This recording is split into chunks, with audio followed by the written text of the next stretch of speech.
Al-Tawbah 9.123, O ye who believe, fight the unbelievers, kuffar, who are near to you, and let them find hardness in you. Muhammad 47.4. When you meet the unbelievers, kuffar, smite at their necks. When you have thoroughly subdued them, bind your captives firmly. Al-Ma'idah 5.51, O ye who believe, take not the Jews and Christians for your friends and protectors. They are but friends and protectors to each other. And he amongst you that turns to them for friendship is of them. Verily, Allah guideth not a people unjust. Since Jews and Christians, as well as any and all other unbelievers, cannot be accepted as friends or rulers of the followers of Muhammad, then the Muhammadans who live amongst us in our democracies are doing so under duress until such time as they become a majority or are able to overthrow our system and replace it with the Sharia law. This makes the followers of Muhammad sleeping, treacherous agents who are deliberately and knowingly using our democracies to undermine our way of life until they achieve their agenda of Islamizing us.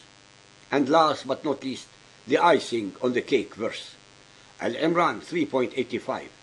If anyone desires a religion other than Islam, submission to Allah, never will it be accepted of him.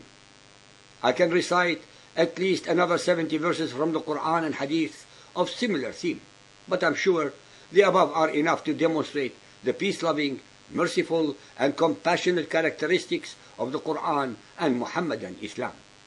Now, let us look at the fundamental reasons that turn the followers of Muhammad, especially the males, into hate-mongering, war-mongering, and racist creatures whose contorted and angry faces we watch with horror and disgust, filling our TV screens daily from almost every country in the world, whether it is Muhammadan or not. What I am about to share with you is not rocket science, nor does it need a psychologist to come to the same conclusions. All we need to do is use simple, everyday logic. The items that forbid the followers of Muhammad of enjoying a good and happy life on earth are found mostly in the hadiths of Muhammad's Sunnah, while the promises of eternal, carnal, and sensual pleasures for the jihadis dying in the process of slaughtering unarmed, so-called unbeliever civilians are found in hundreds upon hundreds of verses in the Quran. Between the promises of the Quran and the prohibitions of Muhammad's Sunnah, the fundamentalist male Muhammadan believers are turned into demonic killing machines, looking forward to die in the cause of their God Allah, to get their rewards in Muhammad's whorehouse version of paradise. Dear listeners, please be aware that no rewards are promised to the female believers of Muhammadan Islam in death, except maybe as playmates of the dead jihadists.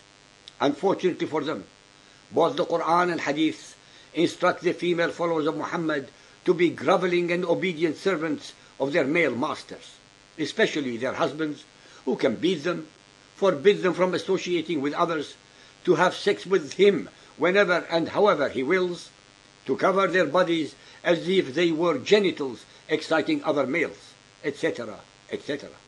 The hadiths especially demonstrate Muhammad's contempt for the females of the human species, especially since he compares them to dogs and donkeys, and who are lacking in intelligence and spirituality. As we have demonstrated in other chapters of ours, the Quran forbids even the unmarried, consenting adult followers of Muhammad from having sex, upon pain of flogging that was overturned later by Muhammad's Sunnah into death by stoning. Muhammad forbade his followers of the following worldly pleasures: drinking wine, gambling, wearing gold, wearing silk, playing musical instruments, dancing, singing, painting and sculpting human or animal forms, poetry, playing chess, reading the scriptures of other belief systems, having any so-called unbelievers as friends or associates, etc., etc. Ladies and gentlemen, so-called believers and unbelievers, please ponder deeply and fairly for a few hours upon the above prohibitions and or promises if applied to any of you, and reflect upon what mental state you would have if applied during your lifetime as you are growing up into adulthood. Be honest with yourself. we have absolutely no doubt whatsoever how the human end product would behave.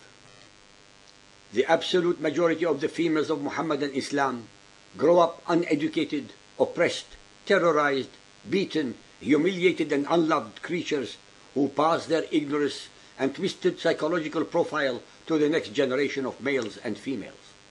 As for the males, they grow up despising their female counterpart as inferiors to them, who must only follow their dictates. Again, there is neither love nor respect, since they see how their fathers and brothers treat the females and others. The chain reaction of twisted and contorted psychologies continues throughout the generations. Any humans undergoing such lack of joys and pleasures, being constantly under the threat of eternal damnation in Allah's hell if they break away from them, will produce unloving, unhappy, ignorant, indolent, oppressive, aggressive, hate-mongering, warmongering, and racist creatures. They are, after all, looking to escape the unhappiness and joylessness imposed upon them in real life on earth, and hence are anticipating their promised eternal, carnal, and sensual pleasures in an afterlife with the 72 virgin female companions. I believe that if any of us were to actually accept these promises and rewards as an irrefutable fact, many males amongst us would rather prefer to die than to live such an unhappy, miserable, and joyless life. Muhammad thus created the most diabolical weapon of war that could ever be conceived, the human suicide-killing machine. As we have shown in our chapters, his mostly illiterate, superstitious, and ignorant followers were eager and willing to die for his cause in expectation of his unsubstantiated and uncorroborated promised rewards, because they actually believed his claims to being the messenger of Allah. It should then be not a great surprise as to why the fundamentalist followers of Muhammad commit their atrocities with such a degree of pathological and depraved indifference to mercy or compassion in expectation of immense rewards in death.